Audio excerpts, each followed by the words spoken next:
Hello, everybody. Hey, now we are back hooping with Christy and Debbie on the side, right here on the Her Hoop Stats Podcast Network. I am Christy Winter Scott, joined as always by Debbie Antonelli, my dear Christy, friend. I don't really need a cup of coffee knowing I'm going to spend some time with you, but morning. Good morning. Cheers. I don't have my coffee yet, but I'm going to in a little bit. But yeah, I don't have it.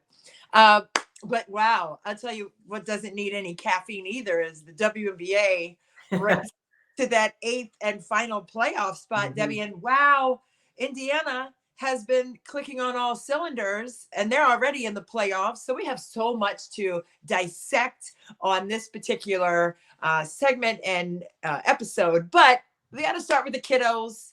What's going on with you? Patrick is doing his thing. What's going on with my guy? Well, I was in Louisville for a couple of days. I did some media training with the Louisville women, and while I was doing it, the lacrosse team cut through the gym, so I ended up doing lacrosse women's. I'm a big Louisville women's lacrosse fan now. Right on. I spent 2 days. I watched the Louisville women practice for 2 days. I watched the Louisville men practice, and of course, those that have followed know that my son Patrick is a walk-on for Pat Kelsey. Let me say this. I had a little trepidation about my role sitting in the gym because I know Coach Kelsey and we're friends from his time here at the College of Charleston. And he gave me full access, film, practice, anything I want. I would always go up. I could visit with him in his office. We could talk hoops, had a great relationship with him. And I didn't really want that to change. And really, neither did he, thankfully. So before practice, I went to his office and I said, Coach, look, I don't want you to think that I expect to have the same access, even though this is my job and I'm probably going to cover your team. But I don't want to be the mom when I'm in here. And he's like, we're friends, not a problem. And it was great. I'm really excited about the Louisville men and women. They're both going to be really good. I'm really excited about Patrick's opportunity. He's going to be the best scout team point guard in the ACC, and that's going to be his role. And he knows that. Yeah. And he loves the guys. The guys are first class. I had no less expectation of that because of my friendship with Coach Kelsey and the staff, which is basically the same staff that was here. Those guys are going to have success. And when you think about Louisville men, they only won 12 games in the last 2 years. So the steep curve is going to happen fast. And they're going to be tough. They're going to play together and they're going to have fun. And I could see that out of Coach Kelsey. I know that about him. But I'm just really proud of Patrick. He likes his classes. He likes the guys. He's in the Denny Crum dorm right across the street from the basketball facility. It's like a dream come true for this kid. He grew up a Louisville Cardinal fan. Couldn't be any better for my guy. So, and let me say this, Jeff Walls, first class, him and his staff, they have welcomed Patrick as well. He's over there hanging out and he's picking up bits of information from them. And I couldn't imagine my kid being around better people. So I'm really excited about that. Oh, I love that. I love that. And what's your T-shirt of the day? Well, I'm the best non-stat starter in NC State history, so I thought I'd pull it out this morning because we're going to talk about the WNBA, and we're not going to talk about all the time the best players. We're going to talk about the best teams that have really good players. And I think you and I see the game, and I certainly do. You were an all-star. I was not. I started for 3 years at NC State and I have very little stats, and that's my claim to fame. And I'm proud of it because I'm trying to use that as a teaching tool in the way I see the game and the value that other players bring, that maybe you look at points and rebounds and you really don't understand the full story. But if you know the game and you understand concepts inside the game, then people that don't have a lot of stats have some importance. So I'm shouting out the non-stat. Not that I want anybody to be a non-stat starter. I hope everybody averages double figures, but I'm just saying this is my shout out for today. I love that. And even as a non-stat starter, you're in the rafters in Arena. What's the official name there? It's the Reynolds Coliseum in Jim Valvano Arena on K-Yow Court. There it is. You always tie a bow. I knew. But how about that? You're still non-stat starter in the rafters. So you're always on the team and you always can make a strong impact. And that's just a beautiful thing. So congratulations on that. And I love that. Now give us an update on Jordo, man. I know he's hot. He's cooking. It's so crazy right now. And I will say that the full circle of him taking his official visit to Maryland, like, can you see the, Yeah. You have it behind you every podcast. It's been a long time. People may not know I played there. Anyway, so I played at Maryland. And so to go back there, Debbie, and to know that I went on my official visit, had the tailgate. We walked into the tailgate and I had one of those whoosh wave moments walking next to him into the tailgate area prior to the football game. And it was surreal, and a lot of little pockets of surrealness, was going on all weekend. But that moment, I remember like concisely and precisely how I felt as a 17-year-old senior, in the fall of my senior year, doing the same exact thing in the same exact parking lot, the same exact feeling. And I just kind of looked at him, and that's going to make me start like, whoa. Yeah, I know. I'm starting to get teary-eyed myself thinking about it. It was, I don't know. And not that he is, obligated to go there, and no, I'm not pushing him to go there. Right. He said Maryland was on his list of final 3 teams that he was going to take official visits to. I said, don't do anything, because of me. Right. And he said, no, I'm legitimately interested in these 3 teams, and that's it. And I was like, okay. But even with him saying that, just being in that moment, and then, the photo ups, and he came out with the uniform on, that was another, Oh yeah. And that's going to take me to, I just kind of was like, whoo. And he started smiling because he knew I was just like overtaken by what that looks like. And I don't know. And then he had the chain, and the muscles are starting to come in. It's just, I don't know. It's a lot. You know what, Christy? For the baby, it's a lot. So I know it's the baby. It's our 3rd of our 3, right? It's the baby, right? So we played D1. We played at a high level. We just want our kids to be happy, healthy, and included. That's all I ever say to mine. I've always said that. But don't be surprised, no matter where he picks. Yeah.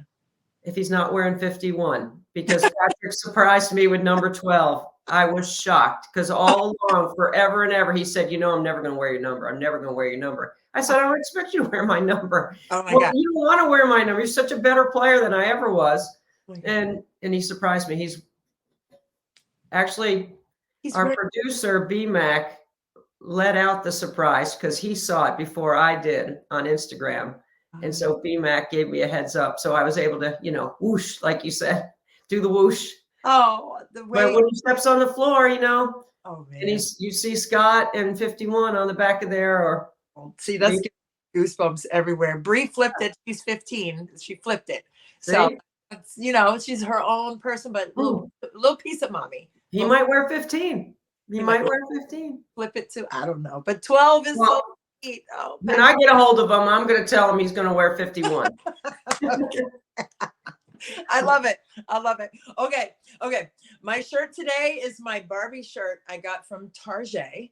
Oh my gosh, I love it. I didn't know they were out. Yeah, this was, Brianna does hair. She has Braids by Breezy. She does it on campus over there at Georgetown. And, it just has all the different hairstyles. So I got her one, and I got myself one because I thought it was cute, right? Because the kids always take everything. So I'm like, I'm not just going to get her one and like borrow it sometimes. I'm going to get myself one. So anyway, so I'm wearing my Barbie shirt today because we're going to go right into the injury situation that has impacted the Las Vegas Aces, with Asia Wilson being out with foot injury. And then now Angel Reese, the Barbie, the Chi-Town Barbie. She is today having surgery on her wrist, Debbie. And let's start there with Chicago and the impact of not having Angel Reese there. And Chicago, obviously one of the teams vying for that 8th and final playoff spot in the WNBA playoffs. First of all, let me say, stop to all those people out there that thought that Angel was ducking, quitting, stopping. What a bunch of crap. Okay. First of all, she is one of the most highly competitive athletes in the WNBA. So you put all the other stuff aside, however you feel about whatever else is around, right? I think sometimes Caitlin and Angel operate like Mr. Magoo. You remember the old Mr. Magoo? It's like Mr. Magoo is walking down the street and bombs and shit's happening all around him, right? And they just go right through it. I've watched Caitlin do it. I watch Angel do it. Okay. I hope Angel's surgery is successful. I'm sorry she's hurt. I hate anybody getting hurt. I don't like to see anyone get hurt. especially during a time when they're trying to make a playoff push. Obviously, they're trending downward. They did come off with a W on their last game, but that's a tough spot right there. That 8th place is a tough go. Like, I mean, who do you have there? What do you think?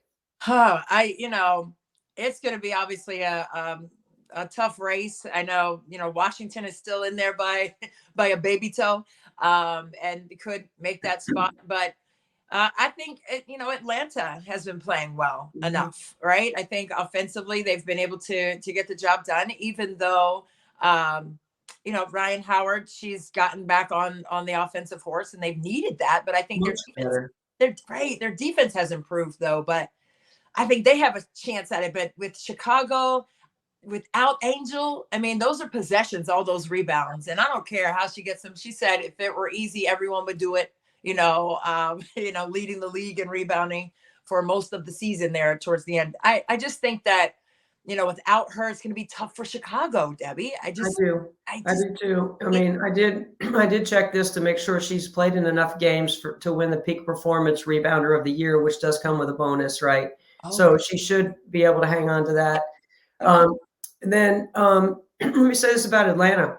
Yeah. I had them the other night. They have significantly improved offensively, and I think a lot of it has to do with Jordan Canada. She's great on the ball in the front of their defense, but she also can distribute the ball and get the ball to Alicia Gray where she needs it, to Ryan Howard. Ryan Howard has had 3 consecutive 30-point games. I mean, she is so good. Yeah. I love watching Ryan Howard work because she works without the ball. And, she has this rope-a-dope about her. Like in college, people thought she was taking plays off or what, not working hard. I mean, she did play like 39 minutes, 38 minutes a game. Ryan has a change of pace and she has another gear and she can score all over the floor. Okay. And at the end of the game, when they went into their back-to-back second game of overtime against Indiana, you could see fatigue playing a role. I mean, it's hard for Tanisha Wright to get her out because they need her on the floor. She's so good. She makes everybody else better. And I always think that's the greatest compliment. When you change the space on the floor, you shift the schemes defensively, and that's what she does. Yeah. Oh, no question about it. Even her presence alone, even without the basketball beyond the arc, you've got to stay closer to her. You're not going to help down. You're not going to pinch in. You've got to stay honest with her, regardless of whether she has the ball or not. So floor spacer indeed. But I think, their defense has also gotten better. But I also think, Jordan Canada, an impactful player there. But I think for, Washington, another team vying for it, Shakira Austin was just reactivated after an ankle injury, kept her out of 4 games after being out 22 games at the beginning of the season. So it's just so disjointed in terms of the flow and rhythm that they've been able to have. But Carly Samuelson is playing her face off and is shooting that ball well. I love the Samuelson. They have a chance. They have a chance. They're so good, from Bonnie to Katie Lou to Carly, or I got the order wrong. Yeah. Bonnie, Carly, Katie Lou. Right. So good. I mean, I saw Carly when they were in Indy and she was rehabbing her injury. Okay. And she was the hardest working person in pregame. Like if anybody ever goes to a WNBA game and watches, you get in there early and watch how hard these players warm up to get ready for the game. I mean, the physical conditioning and the fitness level is so good. So amazing to me what they do to prepare. And they've already done it. This is the second time during that day because I had shoot around and they went through a series of similar things. So Carly was really busting it. I was like, you're the hardest working person out here right now trying to get ready to play. I love it. I mean, she has a great story, right? Up and down around the league. And she's found a spot and she's shown value, incredible value. Her defense is good too. She's usually guarding the best player on the other team, right? She is. And that's what people forget about. And, I just think with Carly playing the way that she is, I know, the defense in the second half of the season, Eric Thibault has said that they've played the best defense in the league or one of the better defensive teams in the league the second half. It's just whether or not their shots are falling, right? And I think they're going to have to get that done. Obviously, they could hold a tiebreaker over Chicago.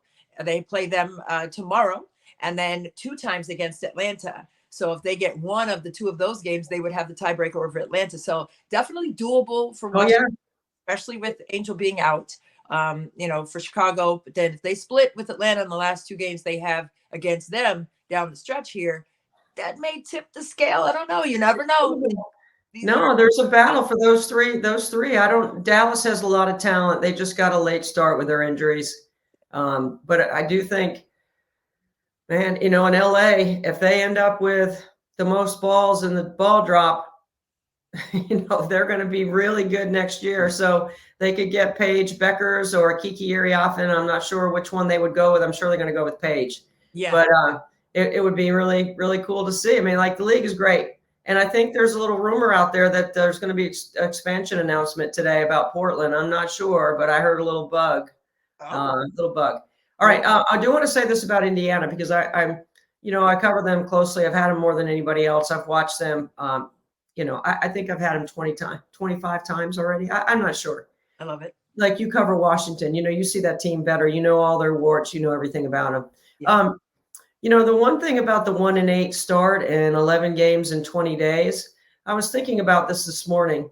When you look at the team now versus what they were in the beginning. So, of course, they had a really hard schedule.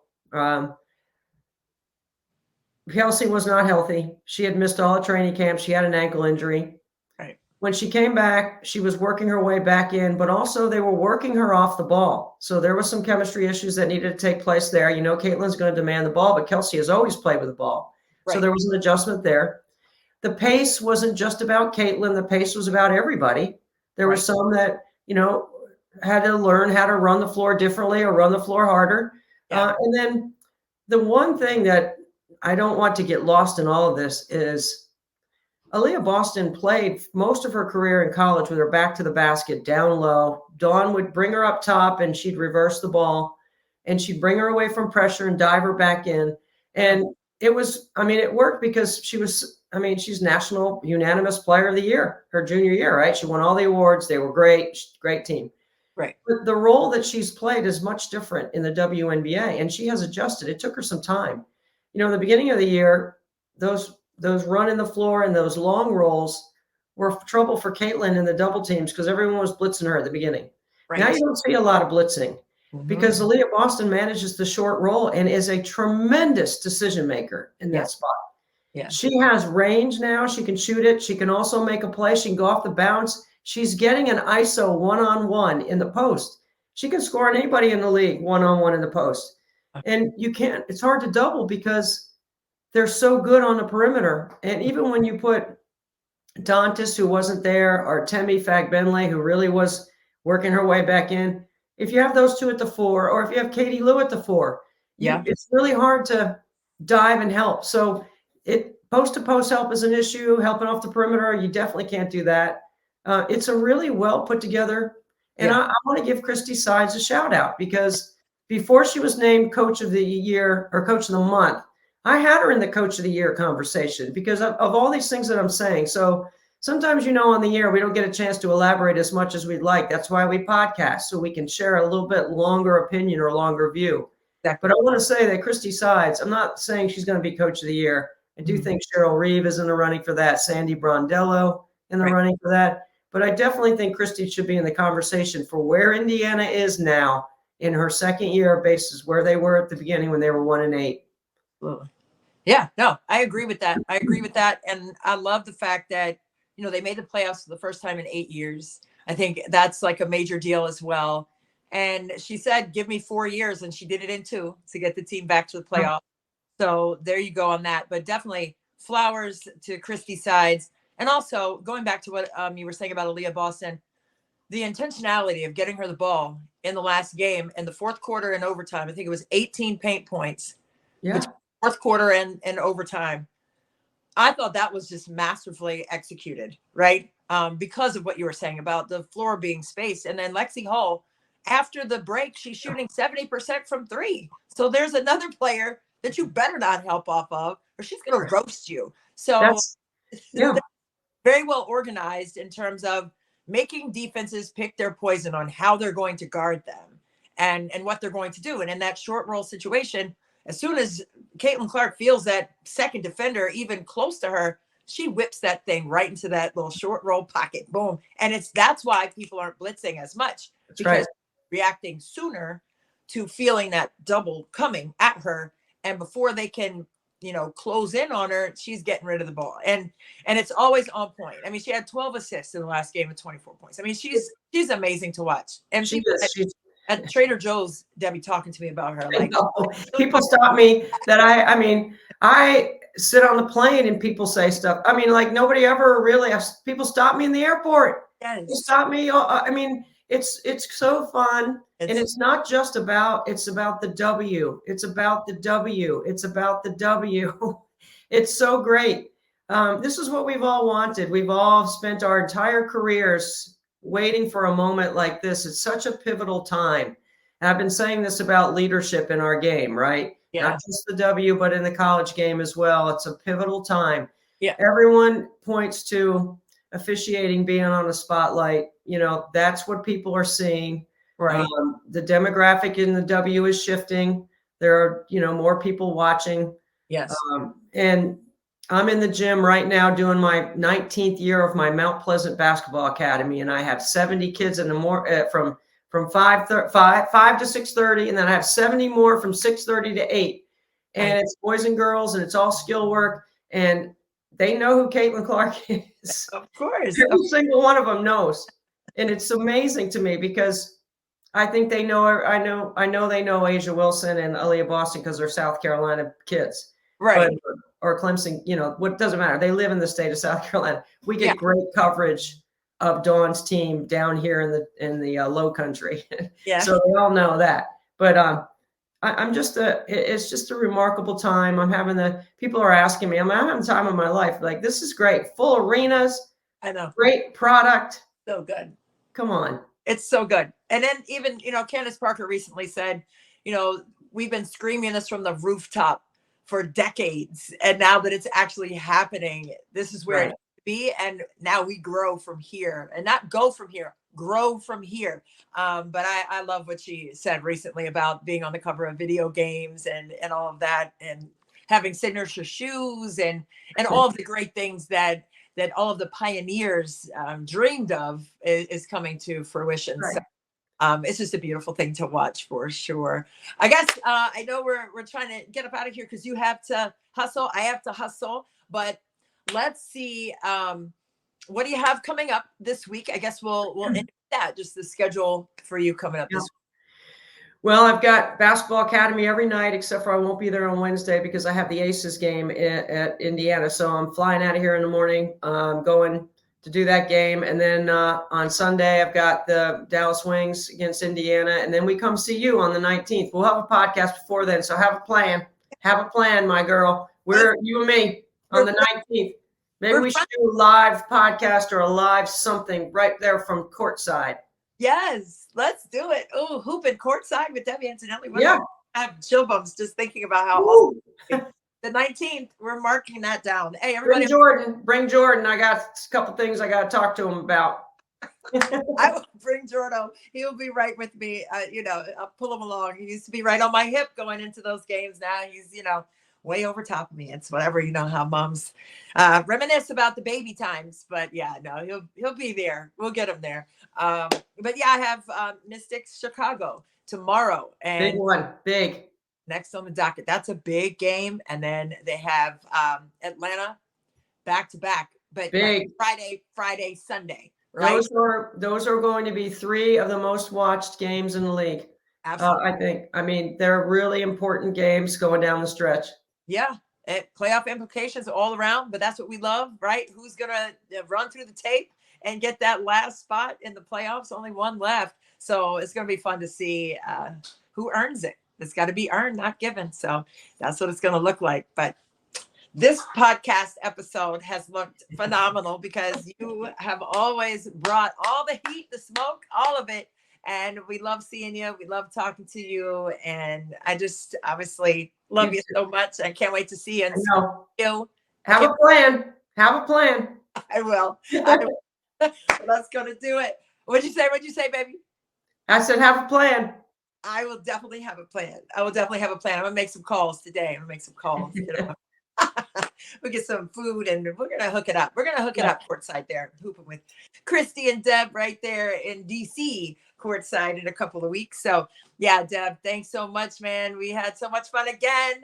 So much WNBA going on, so much more to be decided in the next couple of days and weeks. And we'll bring it all to you right here on the Her Hoop Stats Podcast Network. For Debbie Antonelli, I'm Christy Winter-Scott, and we'll see you next time. Let me get another heart thing. We get another heart. I wish I could do that. Yeah. I'm right back at you.